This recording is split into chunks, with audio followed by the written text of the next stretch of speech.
when you're on this bleeding edge, this sense of I'm either doing something awesome or I'm crazy and I'm stupid is kind of happening all the time. Because if you're out in the field by yourself, there's a loneliness and an uncertainty that's just part and parcel of what that looks like. And so that's the feeling, getting used to that and being able to navigate clearly in that and not getting panicked like, oh my God, everybody else is on the field over there and I'm over here. Like, yeah, that means something's either going really right. It could be going totally really wrong too. But to go really right, that's part of the feeling, and just getting comfortable with that. All right, fellas, welcome to the Front Row Dad podcast. I'm joined today by the one and only Tony Lillios, whom I met at an event called Gathering of Titans. And special thanks to a few friends who kind of nudged me along. And then eventually I was honored to be invited to this event where I met Tony. And I can say that from the moment that Tony and I met, I was like, this is a guy I know I want to continue to have conversations with. Now, it wasn't just the engaging conversation. I had the privilege of hearing Tony speak and share some of his story.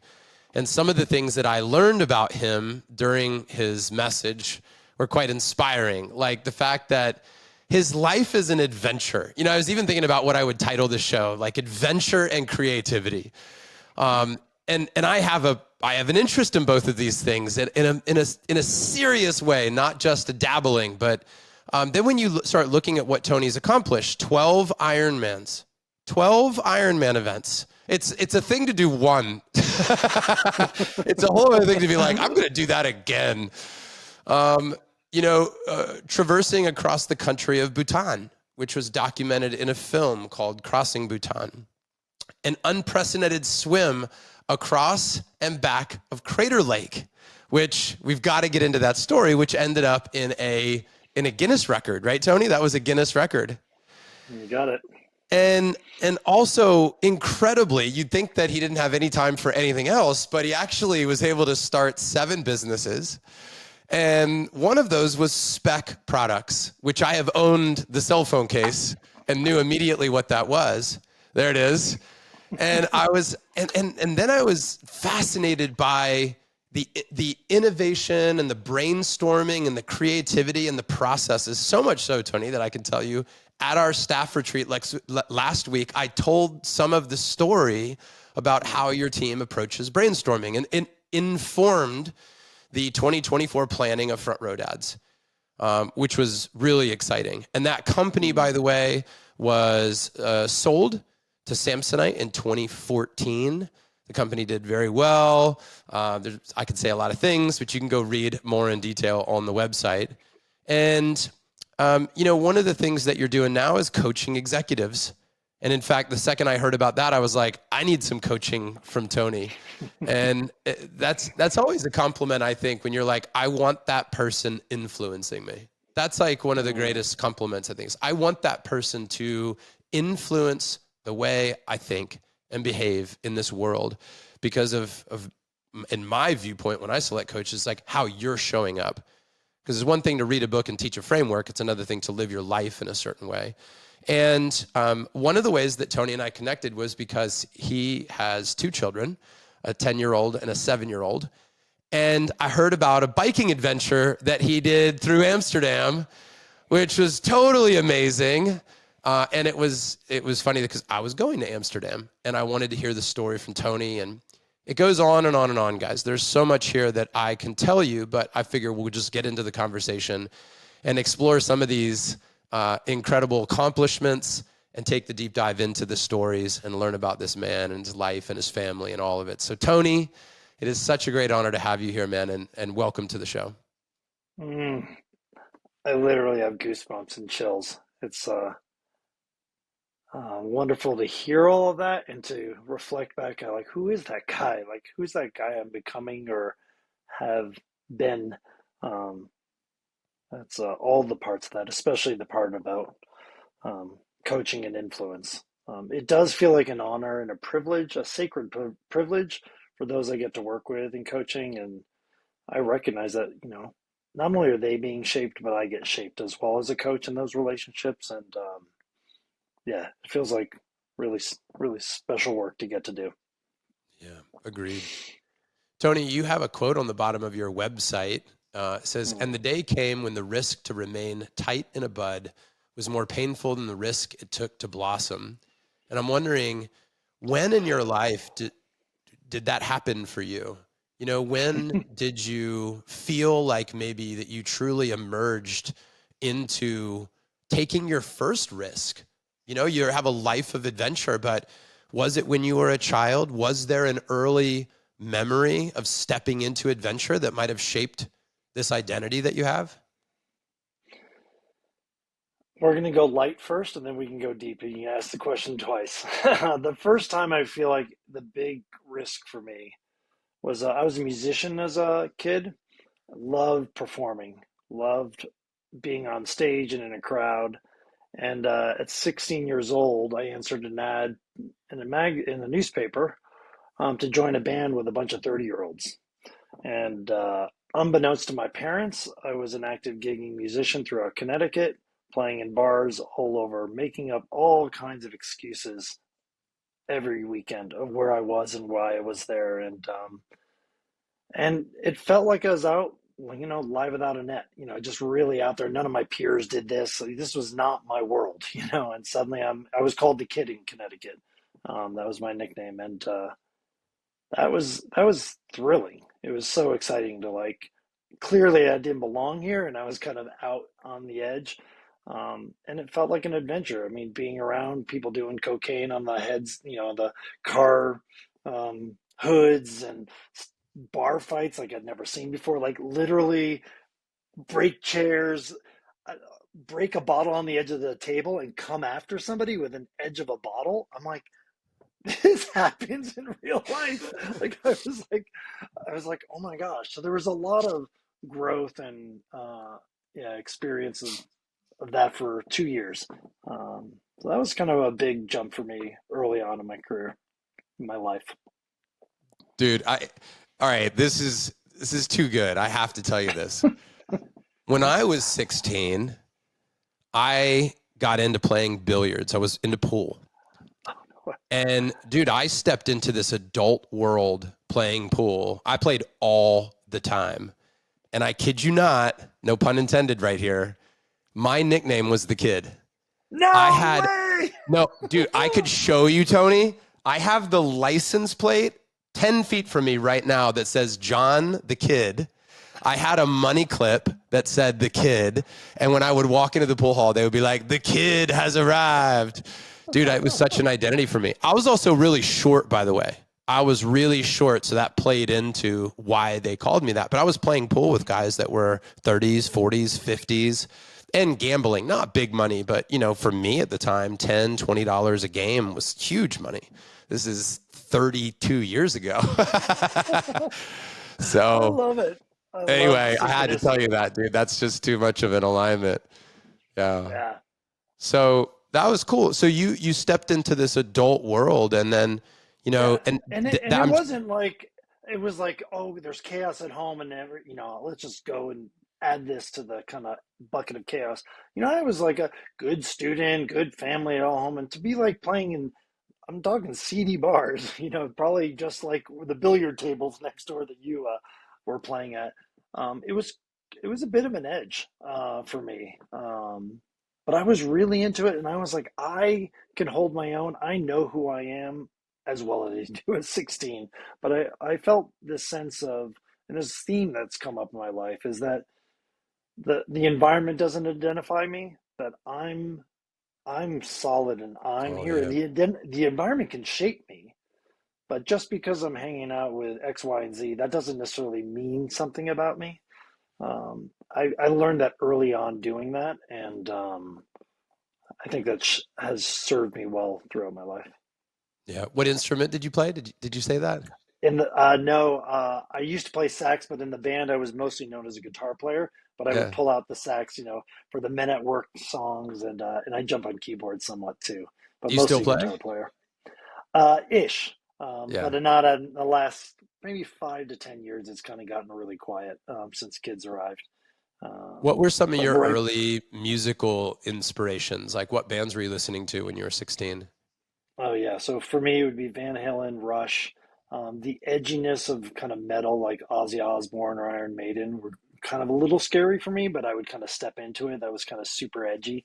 Um, but yeah, prog rock would kind of be my thing, but really deep into Rush and then Van Halen were my jam. So good. Dude, I can't help whenever I hear Rush, I think of immediately, what is that Paul Rudd movie? Where he's like, do you know the like slapping the bass? And Oh, I don't know you don't know this?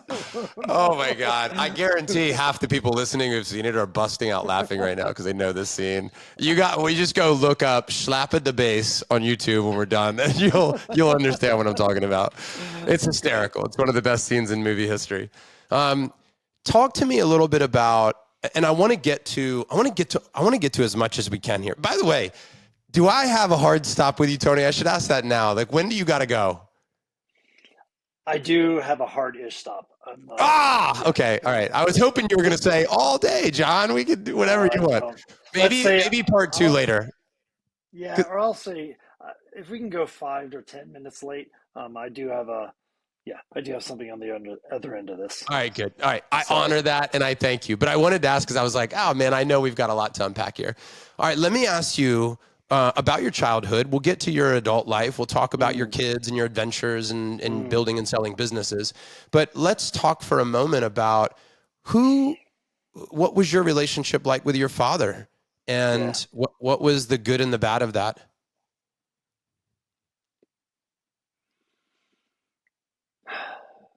Um, so my father has passed away maybe 7 years ago now.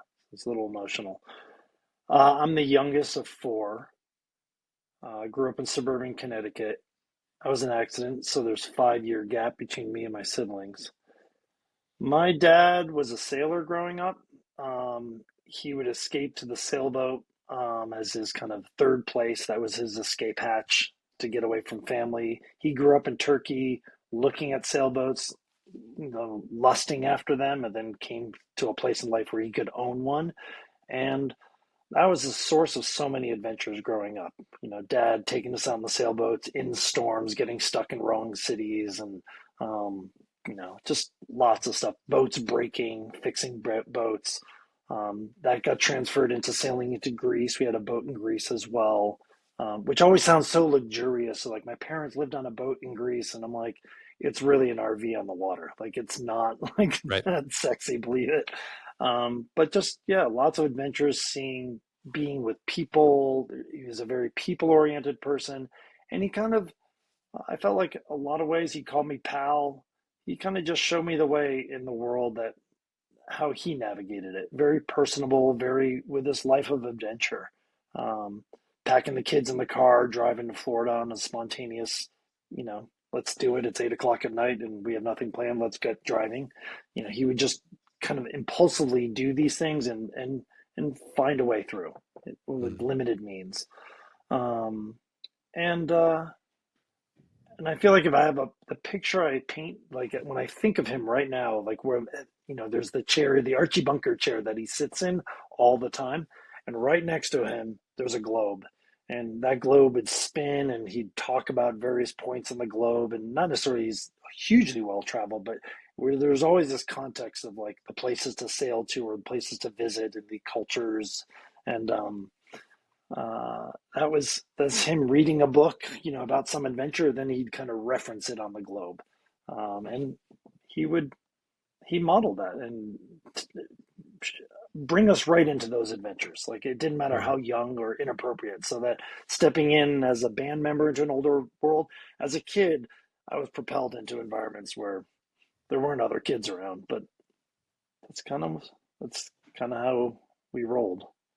Um, Very family where I had a great childhood. The my siblings, we were tight. We were a moving party because you got my mom and dad and then four of us, and so six of us were just like the juju of that crowd. Felt really good growing up. I loved that, and it wasn't a force field around it. We were very like, come come live with us, come stay with us, come travel with us. Like, we were very like, it was porous. You could Right. plug in. We would take other families on vacations, bring kids on adventures they could never do on their own, bring them to Greece or Brazil. Even Florida was a big adventure for some of our family friends. What do you think you've carried forward? Like when you look at yourself in your parenting philosophy now, where do you go, oh, that's totally my dad? A phrase, a mantra, something that happens where you've copied and pasted pretty well? Yeah, I don't have a word for it, but my dad was uh, he was unflustered. Whether you were the president of Greece or a homeless guy on the street, he kind of just treated you the same. He was just Mhm. people were people to him, um, and so he never he kind of rolled. He was always himself, no matter these environments, and was very comfortable. Never felt insecure, uh, but was in a variety of environments all the time. Money, wealth, fame, it didn't even click a switch with him, Yeah, and he modeled that. yeah. When you were talking earlier about like finding a way, just finding a way. If I fast forward to spec, you were do I remember you saying companies brought you problems that needed to be solved that they were having a hard time solving themselves? Is that And I'm do I remember that 27 years correctly? old, and I'm 27 years old, and my partners were a little bit older. But seriously, as a consulting firm,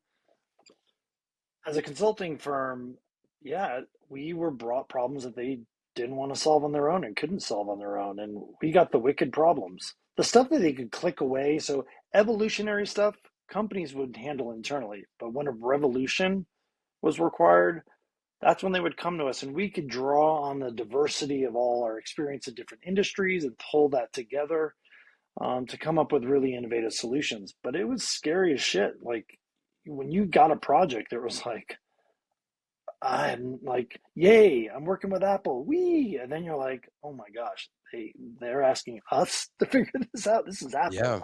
you know. Um, but it became normal. So that level of stress and anxiety and that cycle of finding a way through just became the way. Um, but at first, it definitely felt like this is much higher stakes levels of uncertainty that we're stepping into because people are paying you. You've got reputations. We've got timelines. Um, you know, you had to deliver. How did you learn that skill of innovation and creativity?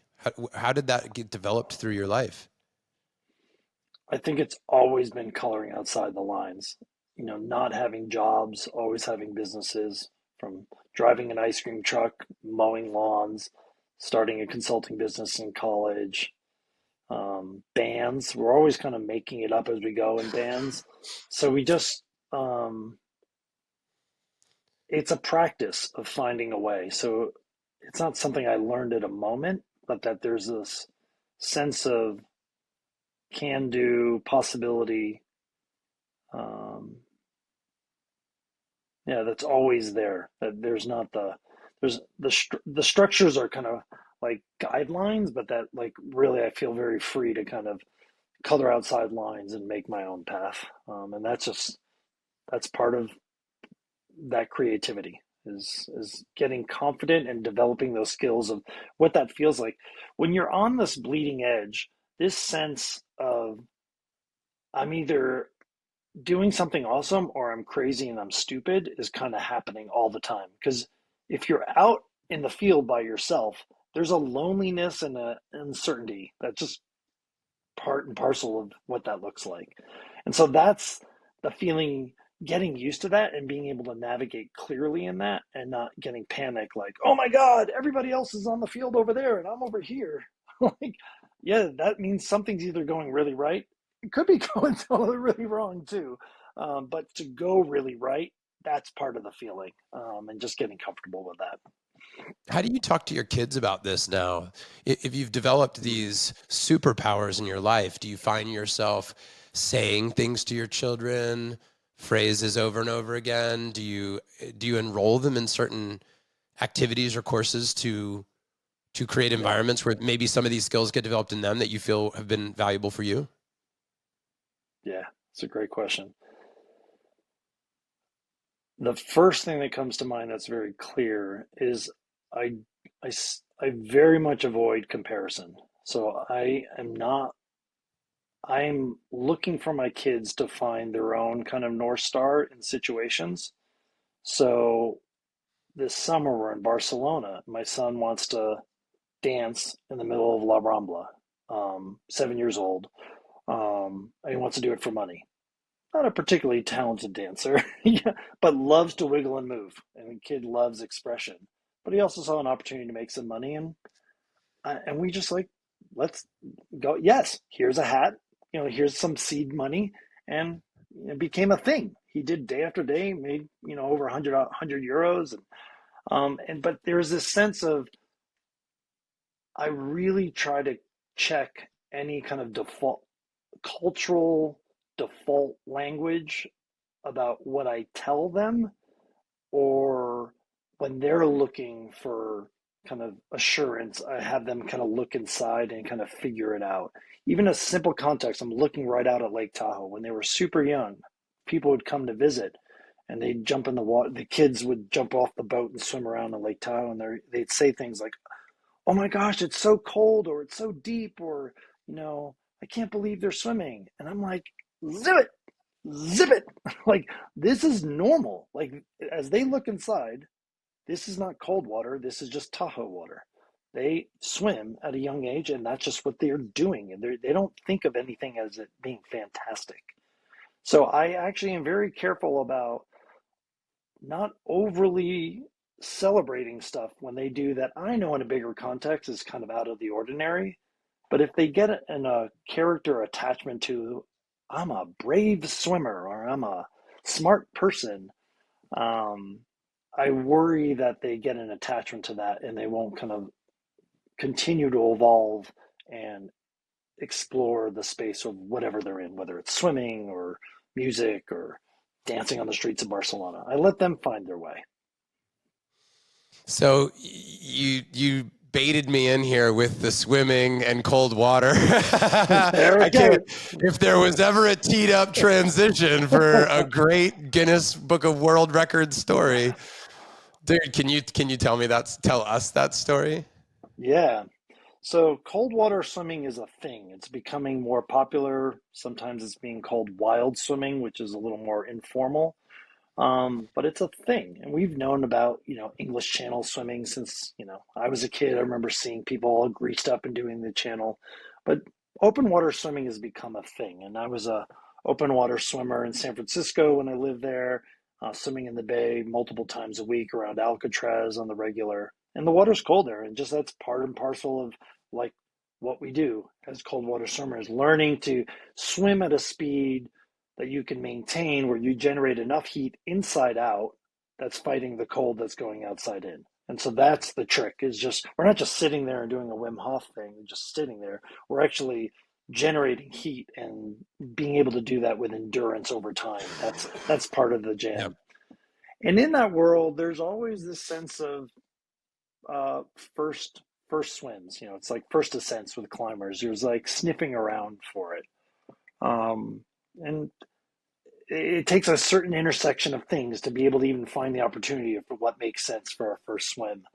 And Crater Lake was a particularly, my business partner had driven down from Washington to see me in Tahoe.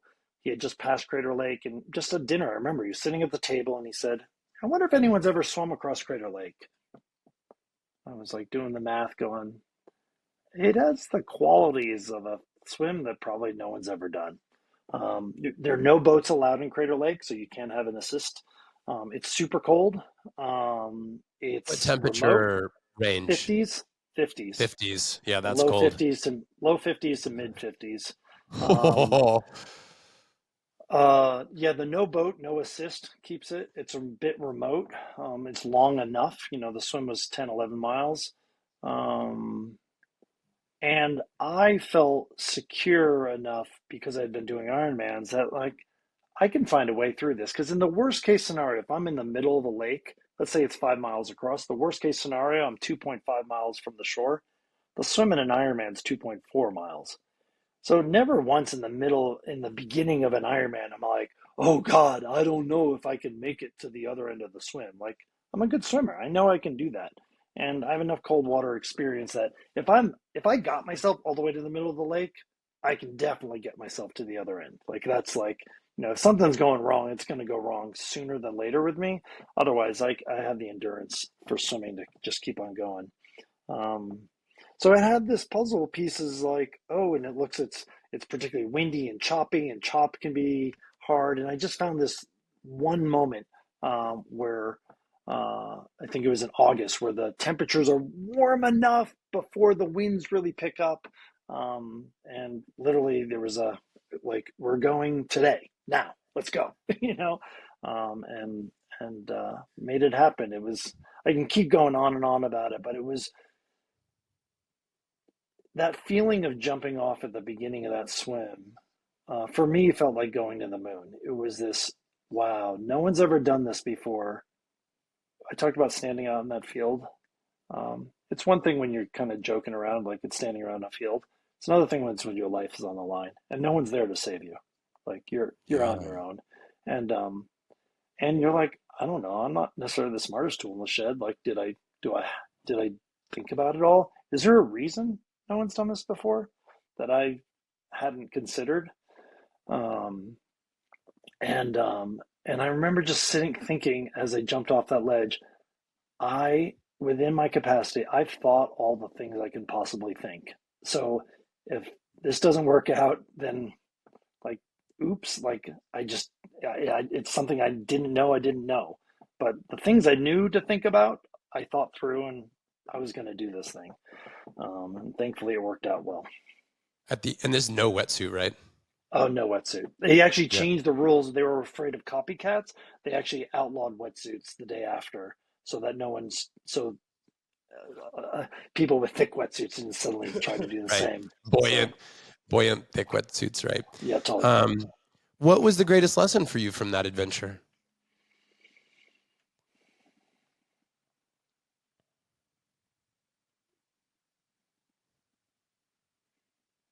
There's so much.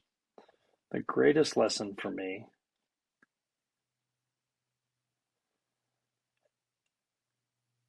in a world that feels like the ground has been so well trodden, that we've done so much in this world, and it feels kind of fixed and bound. It was a reminder that even in a basic level, this is not like it involves computers and internet and things. There are still fundamental things that people have never done before, and the boundary is still constantly being pushed, and that for me, I can be one of those people. Like I didn't. It's easy to start that swim and go, I'm just a common man, and when you get to the other side of that and you're being fawned over by people and there's articles being written about you and you're like, oh wow, I actually did something extraordinary. And it's hard to say that word, even just to own that, to say that to you is like, who am I to say that? Um, I think that helped break down this world of it's okay to say you've done something extraordinary and there's more to come. And there was. Yeah. Beautiful. Yeah. You seem to put yourself in adversity. You like actively put yourself into adverse positions. And I think there's a lot of, I understand for myself why I've done that in the past. I've had enough conversations to maybe have a gauge as to why someone does that. But tell me about, like, in your life right now, what is one of the toughest things that you wrestle with today as the evolved, very accomplished, very successful Tony Lillios? What is something that is currently difficult for you? On that thread, it's who am I as a coach, as I start coaching some pretty impactful leaders, I get stuck in that narrative of who am I? I never ran a multi-billion dollar company. Like I ran a big company. And did I even run it? Like I kind of managed the CEO. So there's like, who am I? Um, and this mantra I have kind of running in my head is like to stop measuring myself by my accomplishments, but to think of myself of what do I have to offer the world. It's the offering uh, that's what's in play. And do I have what's sufficient? And do I have something of value? Like even Mark Zuckerberg, I pointed because he has a place across the lake. There was a moment where I was being considered to coach him about a year ago, fleeting moment. And I found myself like weirdly in the space of, oh my gosh, like maybe you just caught me at the weird moment, but I feel like I have like the capacity to bring value to Mark. Can I run Facebook? No. Could I be him? No. But as a coach, I'm pretty clear I've got something to give there.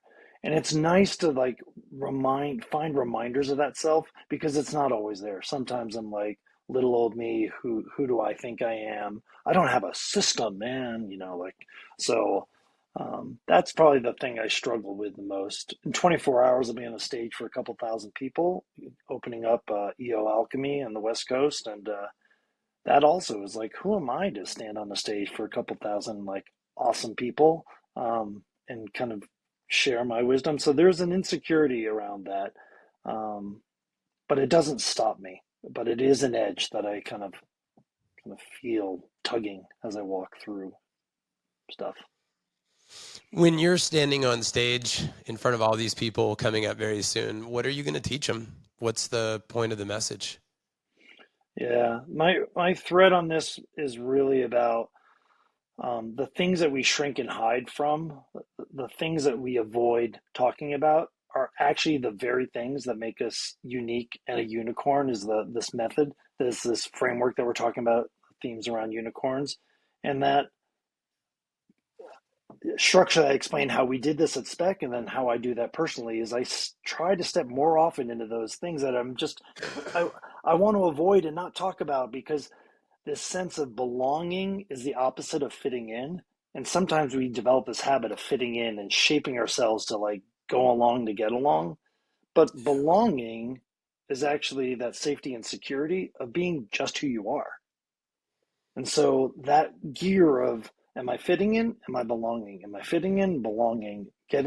Understanding that distinction and choosing what you're doing. And absolutely, I actively choose to fit in at times because I just don't want to deal with the unexpected frothiness of what might arise or just even the conversation, like what might come next. So it's just like it's just easier to fit in, you know. Yeah. Where do you feel that you belong? Hmm.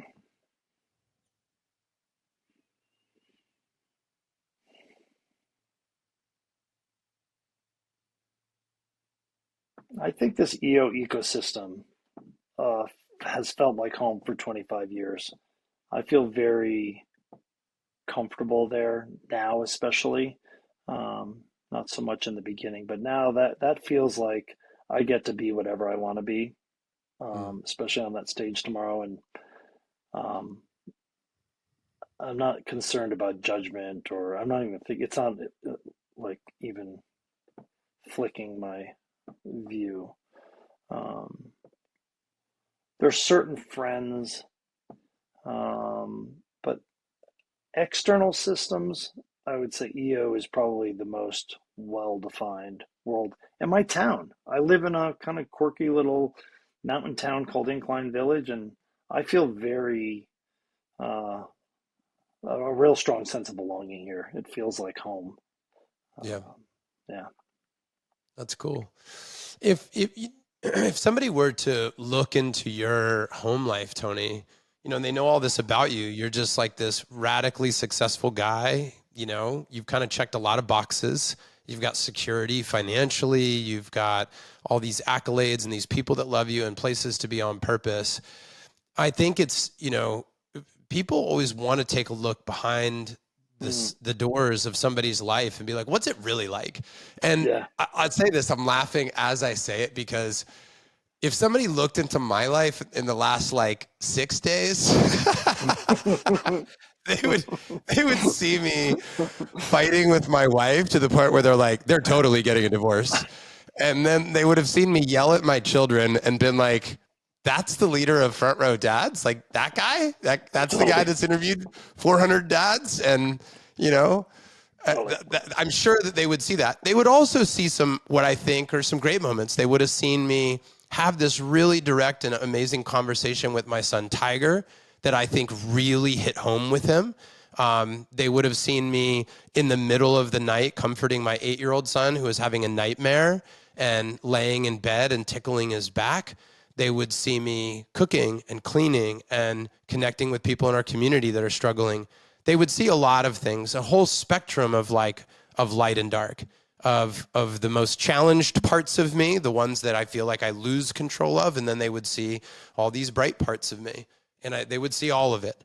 And I think that's what we crave in this community, is that vulnerability and that openness Yeah. of, what we don't read in the bios, and the braggable things that we get to always perfectly shape so it sounds like we got our Mm, shit together.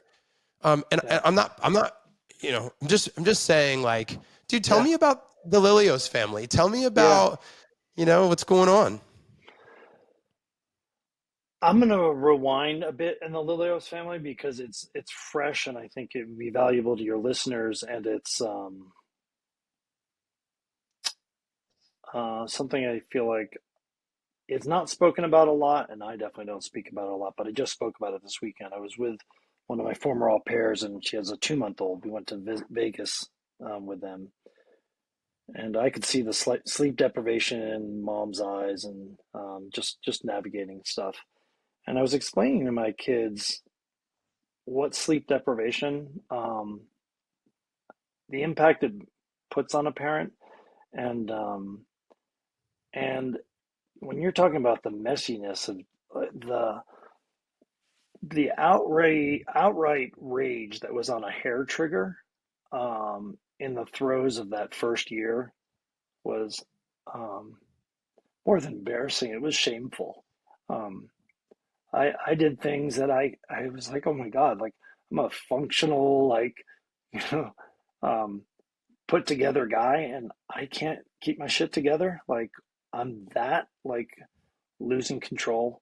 Um, and I think sleep deprivation and that, especially that first year of parenthood, is so friggin' messy for so many people, but no one wants to admit it and talk about it because, oh, there's a beautiful baby. You should be so happy. And 100% I am like in love with my kids and love being a parent, because I almost didn't become a parent. So I am grateful, but the the the ugly moments were so ugly. I volunteered in a prison a couple years ago, and the guy I was speaking to in prison is the only person I've ever spoken to the full truth of how messy it got. Um, Mm. and uh, and it was felt good in front of my kids to explain to them this weekend, like good thing you don't remember all these things when you're a little kid, but it wasn't all roses and unicorns when you were kids, um, and dad wasn't such a great dad sometimes, um, and it felt good to be able to say that to my kids, and to, you know they were like, eh, it didn't mean as much to them, but I felt like it kind of released something in myself. This stuff that I've been holding on to, these images and these stories and these things that I've just kind of carried with me, and it felt good to kind of release them a little bit. Um, and so, if you want to, that stuff continues to happen in ways today, but it's much less. Um, Yeah. yeah, it's much less than it used to be. And do you think that that is because of what? Like, is Yeah. there something that you've shifted in your habits? That is there a belief that shifted in within you? What changed? I mean, aside from getting more sleep, which So I do think the sleep thing is a is big not part to of be it, under. clearly. It's Well, it's a part of it, and it's the thing that's shifted is that is such an extreme case where you have to be sleep deprived to kind of feed your kid all night long, because I was a single dad, and so I had to, like, it was all on me to kind of do all this. So there was no choice. When there was more choice, there was a whole lot more attention going forward and continuing to this day of, did I sleep? Did I eat? Am I taking care of myself? Because if I don't take care of myself, I mean, it's overly talked about. I feel like sometimes about putting on your oxygen mask first, but 100%, I can't be a good dad if I'm not taking care of myself. So I'll check out of situations to, like, just make sure that I'm fundamentally taking care of myself, and then I can then show up as a dad. But I'm not. Yeah. That's foundational. Those aren't being juggled at times. Me first, then I can be dad. Do you have defined family values? I would say that they're not written down, they're not on a wall. Um, and I'm still finding them. I feel like, even though, like, I'm kind of halfway through, I still feel like I've got them, and I've got my personal values, but I don't feel like I have them defined for my family. I think part of it is because I feel like I want the space for my kids to find what matters to them as well. So I don't necessarily think my core values need to be mapped. They can see my core values live through me, and I don't need for them to mirror mine. I think if they were inspired to take on my core values without having been written on the wall, that would be glorious. And if they take their own values that are noble and and they live by them, let them do that as well. So I do feel a resistance to, like, we have our family values, and a Yeah, lot of yeah, I families do know. that, but I'm a little resistant to that. Yeah, I see it both ways too. I understand defining it and I understand not defining it. What's fascinating to me is my dad never wrote down like and he never well, hold on. I want to make sure I say this accurately because he actually did write something one time and it was handwritten and he put it on his dresser and it was like we the Romans value this, right? And it was like he did write them down. But what's interesting is when I think about him as a man, and I think about the values that I've taken, they weren't taken from that paper. Mm, They were taken from watching how he did life every day. yeah. Like I'm grateful that he wrote it down, he put it on his desk, and I had seen it a couple of times. But it's not like we recited it at dinner. It's not like we all were required to memorize it or tattoo it on our arms. It was like I can tell you what he valued based on how he showed up and what he did and Mm, what he constantly said to me. That's what I can tell you. mm, And so I do think that if your written values happen to match up with your demonstrated values, then awesome. You've nailed it, right? Like if that happens to line up perfectly. But far more important are the ones that you're living out, right? The ones mm. that you're demonstrating. Yeah. If somebody else were looking in, they're your closest friends and they know your family, they know how you do things every day, what would they say that you value? Like if I interviewed all your closest friends, they would say the Lillios family for sure values this or Yeah, this. adventurous. We're adventurous. From an Yeah. external lens, we're doing crazy things all the time. Um, and that's just part of how we roll. It's that edge that you talk about of just being always a little discomfort, a little bit in discomfort. That's just kind of how we roll. But I think externally it looks like adventure seeking and everything's got to be big and crazy. Um, even even just very mundane things, like, it's 7 o'clock, let's pack up and let's go to the beach and watch sunset, like that. Like, Right. we're constantly doing things that are like, that's going to take a little bit like of work to make happen, but when we Yeah. get through it, when we find the way through, man, that this is special because we're kind of out in the field by ourselves. No one else is on the beach at 7:30 at night watching sunset because everyone else went home and went to bed, and so it's, yeah. So adventurous is what externally, I think, is felt. Internally, I think there is a strong value of kindness, and that's a core value of mine that kind of emerged as I became a dad.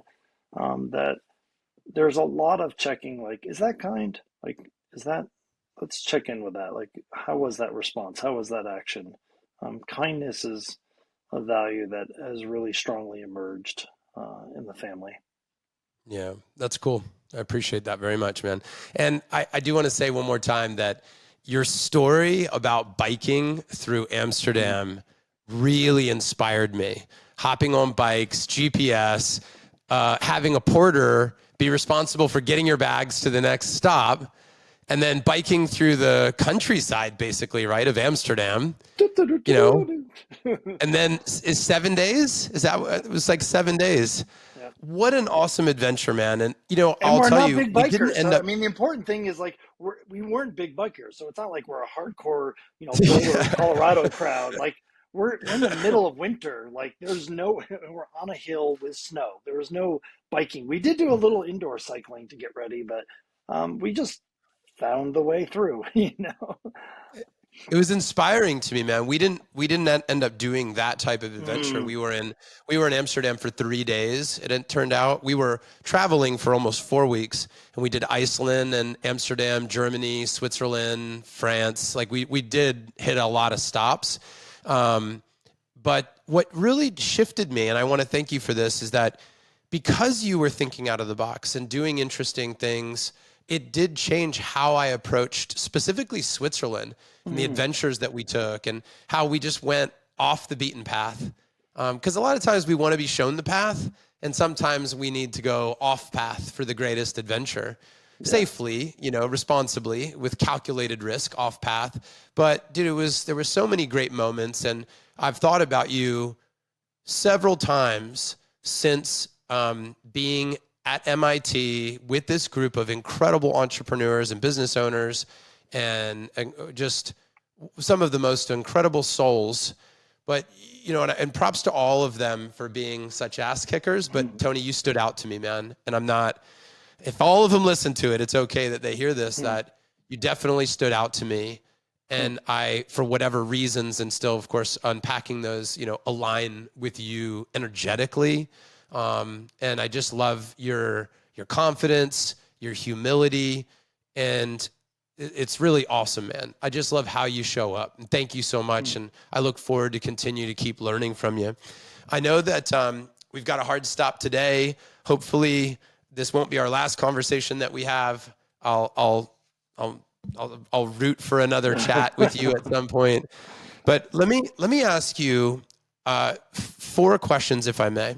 Mm. And what I want to challenge you to do, Tony, is just answer gut reaction. Think 1 minute or less, gut reaction from the heart. 4 questions that I think are very relevant to our men. A little bite-size bit of wisdom is what I'm after. 4 questions, gut reaction. Are you ready? I Okay. am. The best dad advice that you ever got that turned out to be true.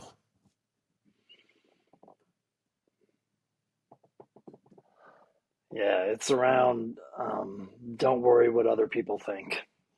That's just, it's such an obsession of a young person. And my dad was, yeah, don't worry about what other people think. And it serves me, even when I'm not imperfect.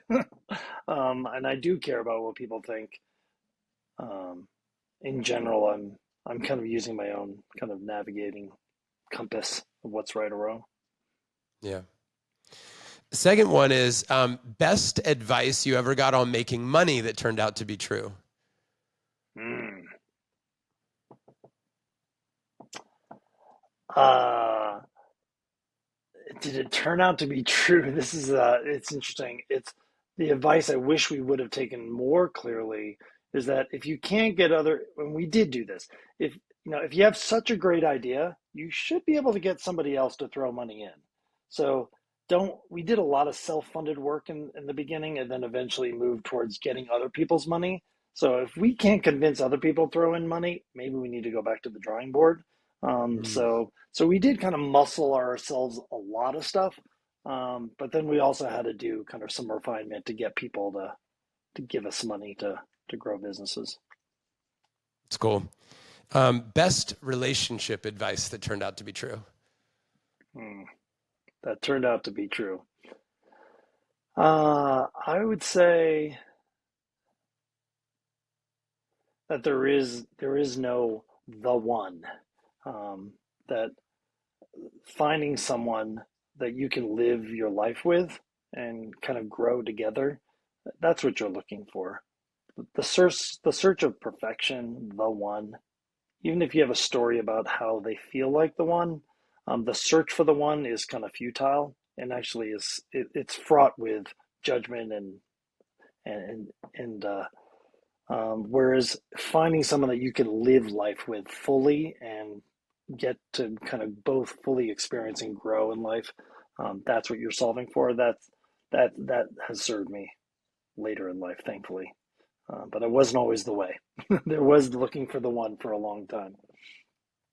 And last bit of advice, or last question, is best advice on health that turned out to be true. Mm. Uh, Healthy body, healthy mind. If you're struggling, like right now, I would say I'm struggling with my health and fitness right now a bit, and it mirrors and fuels kind of a struggle I have, kind of emotionally and in my mind, and so they go together, and so they feed on each other. Um, yeah. So if things don't feel like they're going right and your health is kind of out of whack, it's not just cause and effect. They're kind of happening and they're synergistically related.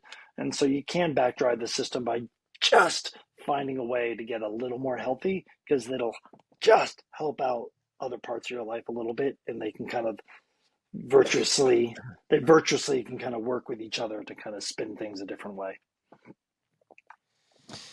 Tony, thank you, brother, for being here. Love who Yeah. you are. This has been really great. Enjoyed every minute of it. And guys out there listening, you can go to lilios.com. That'd be kind of a hub website for you, right, Tony? Yep. Yep. Yep. We'll link to that, Lillios, lilios.com. For all you guys out there, if you're looking for a coach, go read what's on his website because he outlines what type of coach he is and what type of coach he's not. And you can see his information there. Tony, I wish you all the best, man. Awesome. I hope that maybe one day we find ourselves on an adventure together. That would be really cool. I think it'd be awesome to meet your kids one day too.